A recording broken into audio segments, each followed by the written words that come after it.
നമ്മൾ കൊടുത്ത ഒരു ഐഡിയ പോലും വർക്കൗട്ട് ആയിട്ടില്ല.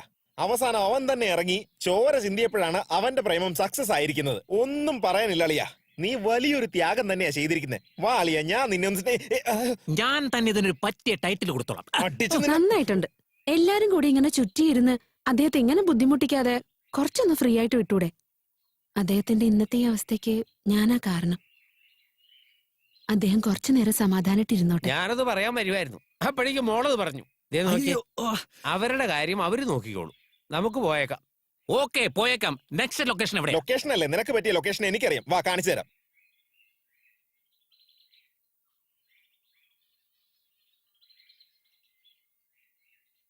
നേരെ ഇരിക്കേ.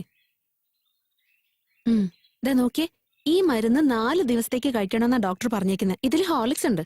ഇപ്പൊ തന്നെ ജോലി അത് ഇതെന്ന് പറഞ്ഞിട്ട് ഇറങ്ങാൻ നിൽക്കണ്ട. ഒരാഴ്ച കംപ്ലീറ്റ് റെസ്റ്റ് വേണമെന്ന് ഡോക്ടർ പ്രത്യേകം പറഞ്ഞിട്ടുണ്ട്. അമ്മക്കുട്ടിയുടെ വീട്ടിലുണ്ടാക്കുന്ന ഫുഡ് ചിലപ്പോ നിങ്ങൾക്ക് ഇഷ്ടപ്പെട്ടൊന്നും വരില്ല. അതുകൊണ്ട് നാളെ മുതൽ ഞാൻ തന്നെ കൊണ്ടുവരാം. ദിവ്യ എന്തിനാ ബുദ്ധിമുട്ടുന്നത്? എനിക്കെന്താ ബുദ്ധിമുട്ട്? ഞാൻ കാരണല്ലേ ഇങ്ങനെയൊക്കെ ആയത്. അതുകൊണ്ട് പ്രായശ്ചിത്തം ചെയ്യാണോ? ഇത് പ്രായശ്ചിത്തമല്ല, കടമയാ. ഞാൻ പോയിട്ട് വരാം.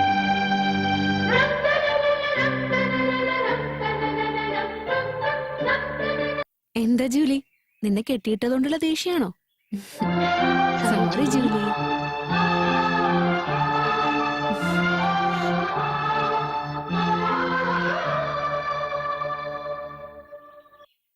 നല്ല പെങ്കൊച്ചാ അത്. ജീവിക്ക് നന്നായിട്ട് ചേരും. എന്റെ കടവുളെ, എന്നാ ഞങ്ങൾ ഇറങ്ങിക്കോട്ടെ. എന്നാ നമുക്ക് പിന്നെ കാണാം. ഓ ഇപ്പൊ നിങ്ങ തൊലഞ്ചു പോയി. എന്തായി പറയുന്നത്? അല്ല, പിരിഞ്ചു പോയി. പിരിഞ്ഞു പോകാൻ തന്നെ പാലാണോ? നീ ഒന്നും മിണ്ടാതിരുന്നേ, ഞാൻ തമിഴ് പഠിക്കുക. ഇപ്പൊ നീങ്ക കളഞ്ഞു പോയി. അല്ല, പോയി. പിന്നെ എല്ലാവർക്കും ரொம்ப താങ്ക്സ്. ആയിക്കോട്ടെ. സാവിത്രേച്ചി, എന്താ മോളെ അവിടെ എന്താ വിശേഷം? എല്ലാരും ഉണ്ടല്ലോ അവിടെ. അപ്പൊ നീ കാര്യങ്ങളൊന്നും അറിഞ്ഞില്ലേ? നമ്മുടെ ജീവിക്ക് വേണ്ടി ഒരു പെണ്ണിനെ കണ്ടിട്ട് വരുവാ. പെണ്ണ് ആരാന്നറിയോ? നമ്മുടെ അമ്മുക്കുട്ടിയില്ലേ, അവളുടെ അനീതിയാ. പെൺകുട്ടിയാണെങ്കിൽ നല്ല കുട്ടിയാ. നമ്മുടെ ജീവിക്ക് എന്തായാലും കുട്ടിയെ ഇഷ്ടായി. എന്തായാലും ജീവയുടെ കല്യാണമൊക്കെ കഴിഞ്ഞ് ഈ കോളനി തന്നെ സെറ്റിലായി കഴിഞ്ഞാ അത് നമുക്ക് സന്തോഷം തരുന്ന കാര്യല്ലേ? എന്നാ പോട്ടെ. ആ കുട്ടിയെ കാണാൻ എന്താ ഐശ്വര്യം, നല്ല സുന്ദരി കുട്ടി. ജീവയ്ക്ക് അവള് കറക്റ്റ് ജോഡി തന്നെയാ. ജീവ എന്തായാലും ഭാഗ്യമുള്ളവനാ. മിലിറ്ററി ദിവ്യം ജീവയും കൂട്ടി യോജിപ്പിക്കാൻ നമ്മൾ ശ്രമിച്ചതാ, പക്ഷെ അത് നടന്നില്ലല്ലോ. ഇതാ ഓരോരുത്തർക്കുള്ള ആൾക്കാരെ നേരത്തെ അത് നിശ്ചയിച്ചു. ശരിയാ, marriages are made in heaven. അതായത് വിവാഹം സ്വർഗത്തിൽ വെച്ച് നിശ്ചയിക്കപ്പെടുമെന്നാണ് പറയാറ്. ഞാൻ പറയുന്നത് എന്താണ്? ട്രാഫിക് ഓവർ, നെക്സ്റ്റ് മൂവ്, ലിഗ ടൈം, കം കം. ഒരു കമ്പനിക്ക് ഞാനും കൂടെ. ഓട് ഓട് ഓടാ.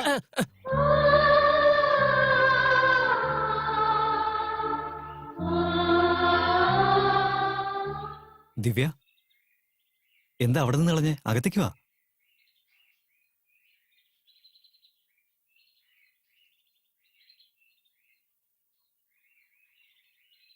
എന്താ ഇങ്ങനെ ഒന്നും മിണ്ടാൻ നിൽക്കുന്നേ? ഒന്നുമില്ല, ഒന്ന് കണ്ടിട്ട് പോവാൻ വന്നതാ. അല്ല, ഇന്ന് പെണ്ണ് കാണാൻ പോയിന്ന് പറഞ്ഞു. പെണ്ണ് സുന്ദരിയാണോ?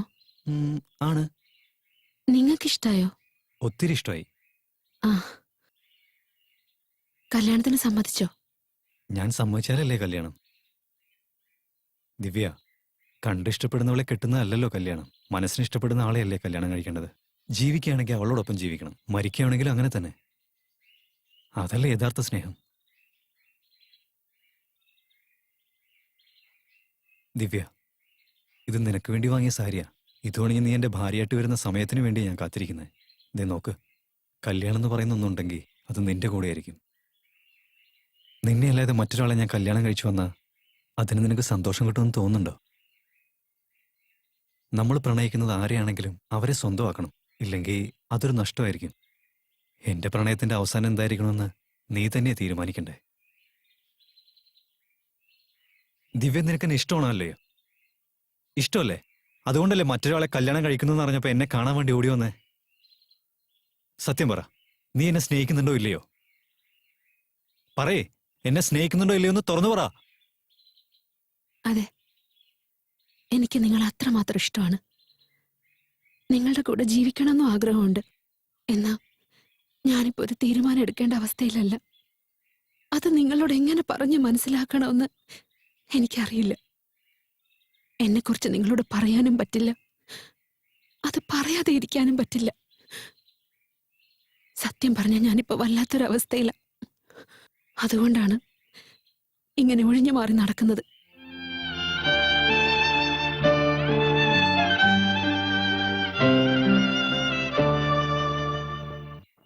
എന്തിനു പറയണം? എന്തിനു പറയണമെന്ന് പറഞ്ഞ് നീ തന്നെ നിന്റെ ജീവിതം നശിപ്പിക്കാൻ പോവാ? ദുഷ്ടനായ ഒരുത്തനെ കല്യാണം കഴിക്കേണ്ടി വന്നതും അവനിൽ നിന്ന് രക്ഷപ്പെട്ട് ഓടി വന്നതും തുറന്നു പറഞ്ഞ് വെറുതെ ജീവയുടെ മനസ്സ് വേദനിപ്പിക്കരുത്. നടന്നല്ല ഒരു ദുസ്വപ്നമായി കരുതി എല്ലാം നീ മറന്നു കളഞ്ഞേക്ക്. നടന്നതൊന്നും പറയാതെ അദ്ദേഹത്തെ വഞ്ചിക്കാനാണോ? എന്തു പറയണമെന്നാ? നിങ്ങൾ രണ്ടുപേരും ഒരു ദിവസമെങ്കിലും ഭാര്യ ഭർത്താക്കന്മാരെ ജീവിച്ചിട്ടുണ്ടോ? ഇല്ലല്ലോ. അതൊക്കെ അറിയാവുന്നതല്ലേ. എല്ലാം അറിഞ്ഞു വെച്ചിട്ടും അന്ന് നടന്ന ആ കല്യാണത്തിന് ഇത്ര പ്രാധാന്യം കൊടുക്കുന്ന എന്തിനാ? അവന്റെ ജീവിതത്തിൽ നല്ലൊരു പങ്കാളിയായി വന്ന നിന്നെ താലി കെട്ടിയ പെണ്ണെന്ന് പോലും ഓർക്കാതെ കൂടെയുള്ളവർക്കെല്ലാം പങ്കുവെക്കാൻ നോക്കിയവനല്ലേ. കെട്ടിയ താലി സ്വന്തം കൈകൊണ്ട് പൊട്ടിച്ചെറിഞ്ഞൊരു പാവയാണ് അവൻ. അവനെ ഇപ്പോഴും മനസ്സിൽ ഭർത്താവായി വെച്ചിരിക്കുക. അവൻ ഞാൻ പ്രസവിച്ച മകനാണല്ലോ എന്ന് ഓർക്കുമ്പോ എനിക്ക് എന്നോട് തന്നെ വെറുപ്പ് തോന്നുക. നോക്കുമോളെ, ജീവേ നിനക്കിഷ്ടോ? അവനാണെങ്കി നീയെന്ന് വെച്ച ജീവനാ. നടന്നൊക്കെ പറഞ്ഞ് നിന്റെ ജീവിതം മാത്രമല്ല അവന്റെ ജീവിതം കൂടിയാ നീ നശിപ്പിക്കാൻ പോകുന്നത്. ഞാൻ പറയുന്ന കേൾക്ക്. ഇത് നിനക്ക് ദൈവം തന്നൊരു അവസരാ. കഴിഞ്ഞതെല്ലാം മറന്നേക്ക്. എന്നിട്ട് പുതിയൊരു ജീവിതം തുടങ്ങു നീ. അത് മോളെ, നിന്റെ അമ്മയല്ലാത്തോണ്ടല്ലേ ഞാൻ ഇത്ര പറഞ്ഞിട്ട് നീ അതൊന്നും കേൾക്കാത്തത്? എന്റെ സ്ഥാനത്ത് നിന്റെ സ്വന്തം അമ്മയായിരുന്നെങ്കിൽ നീ എന്നെ അനുസരിക്കുമായിരുന്നില്ലേ? നിന്റെ ജീവിതം ഞാൻ കാരണമാണല്ലോ നശിച്ചെന്നോർത്ത് ഓരോ നിമിഷവും നരകവേദന അനുഭവിക്കുക മോളെ ഞാൻ. നീ അനുഭവിച്ച വേദനകൾ എനിക്കറിയാം. നിനക്ക് സന്തോഷമുള്ളൊരു ജീവിതം കിട്ടണം, എന്നാലേ എനിക്ക് സമാധാനമാവൂ. സമ്മതിക്കും മോളെ, ഈ കല്യാണത്തിന് നീ സമ്മതിക്കണം. നിന്റെ കാല് പിടിച്ച് ഞാൻ പറയാ, നീ ജീവയെ കല്യാണം കഴിക്കണം. ഞാൻ പറയുന്ന കേൾക്കും മോളെ, നീ ഈ കല്യാണത്തിന് സമ്മതിക്കണം. ശരി, അമ്മയുടെ ഇഷ്ടം പോലെ.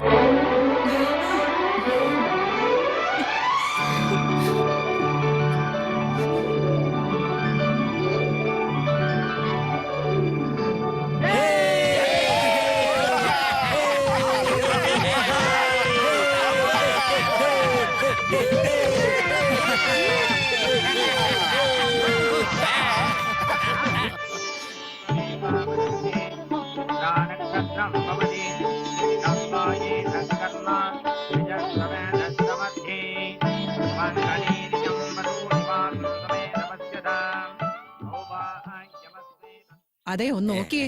എന്താണ്? ഈ കോളനിയിലുള്ളവരെല്ലാരും കൂടെ ചേർന്നോണ്ട് എന്റെ കൊച്ചുമോനെ ഒരു കുടുംബം ഉണ്ടാക്കി കൊടുത്തില്ലേ? ആ, നിങ്ങൾക്കെല്ലാവർക്കും എന്റെ വീട്ടിൽ വിരുന്ന് വെക്കണമെന്ന് എനിക്ക് ആഗ്രഹമുണ്ട്. പാചകം ചെയ്യുന്നത് നിങ്ങളല്ലല്ലോ. ഓഹോ, എന്നാ ഉറപ്പായിട്ടും വരാം. നീങ്ക എന്താ സംസാരിക്കുന്നേ? ചുമ്മാ കുശലം ഓ, പറഞ്ഞു. അതെ, ഈ കല്യാണ നിശ്ചയൊക്കെ കാണുമ്പോഴേ നമ്മുടെ ഫസ്റ്റ് നൈറ്റ് ഒക്കെ ഓർമ്മ വരുവാ. ഫസ്റ്റ് നൈറ്റ് മാത്രം എന്നെ ഓർപ്പിക്കല്ലേ, എനിക്ക് ടെൻഷൻ വന്നു പോകുന്നേ. ആ? ഒന്ന് പോന്നേ. ഉം. ഉം. സാരി മുകളിലോട്ട് വലിച്ചു കയറ്റിയിടാനാ പറയുന്നേ. ഡാ, അയ്യോ, നീ എപ്പോഴാ വന്നേ? സംസാരിച്ചോണ്ടിരിക്കുന്നതിനിടയ്ക്ക് അതെങ്ങനെയാടാ കൃത്യമായിട്ട് മണം പിടിച്ച് നീ ഇങ്ങനെ ഇടയിൽ കയറി വരുന്നേ? അതിനെ പറയുന്ന സിക്സ്ത് സെൻസ് വേണമെന്ന്. സിക്സ്ത് സെൻസ് അല്ലേ? ആ. അത് നിന്റെ കുറെ ഉണ്ടല്ലേ? ആ. കുറേശ്ശെ എല്ലാവർക്കും കൊടുക്കുന്ന പിന്നെ. ഡാ, ഇത് ആരടാ ഇത്? വൈഫ്, ആരുടെ വൈഫ്? നിങ്ങളുടെ വൈഫ് പിന്നെ തന്നെ. ഒട്ടിച്ചേർന്ന് ഇരിക്കുന്നത് എന്തിനാ? നമ്മളൊക്കെ ഒരേ എന്നാ കോളനിക്കാരല്ലേ? പിന്നെ നീ ഇവിടെ അങ്ങ് കെട്ടി. ഇല്ല, കെട്ടിക്കോ. വേണ്ട. ഇവിടെ വേണ്ടതേ. തന്നേക്കുവാ. എന്താ ചേട്ടാ ഇങ്ങനെ പറയുന്നത്? ശല്യം താങ്ങാൻ പറ്റുന്നില്ല. നാട്ടുകാർ ഇതൊന്നും വന്ന് നോക്കുന്നേ. സ്വസ്ഥമായിട്ട് മനുഷ്യനെ ജീവിക്കാൻ സമ്മതിക്കുന്നില്ല ഇവൻ. മന്ത്രമൊക്കെ മതി. ഇനി ഓ, ഒരുപാട് ആയിക്കോട്ടെ. വഹിക്കാൻ നിൽക്കണ്ട. അടുത്ത ചടങ്ങിലേക്ക് കടന്നു. അപ്പോ എല്ലാരും കേട്ടോളൂ. ജാനകി അമ്മയുടെ മകൾ വിദ്യാധരൻ ദമ്പതികളുടെ മകനായ ജീവയ്ക്കും ഈ വരുന്ന ചിങ്ങമാസത്തിൽ 3-ാം തീയതി വെള്ളിയാഴ്ച ദിവസം 6-നും 7-നും ഇടയ്ക്കുള്ള ശുഭമുഹൂർത്തത്തിൽ ഇവരുടെ വിവാഹം നിശ്ചയിച്ചതായി അറിയിച്ചുകൊള്ളുന്നു. ഈ ചടങ്ങിൽ പങ്കെടുക്കുന്ന എല്ലാവർക്കും മംഗളം ഭവിക്കട്ടെ എന്ന് പ്രാർത്ഥിക്കുന്നു.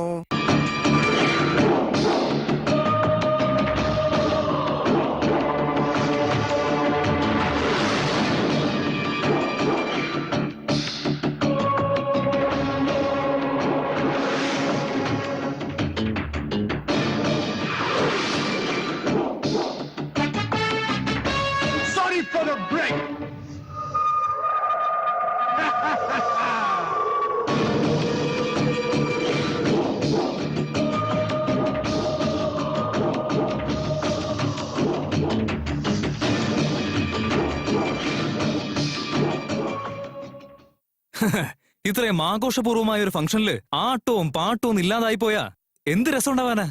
വാന്നേ, എല്ലാവരും ചേർന്ന് അടിപൊളിയായിട്ടൊരു പാട്ടൊക്കെ പാടാം. Come on, clap.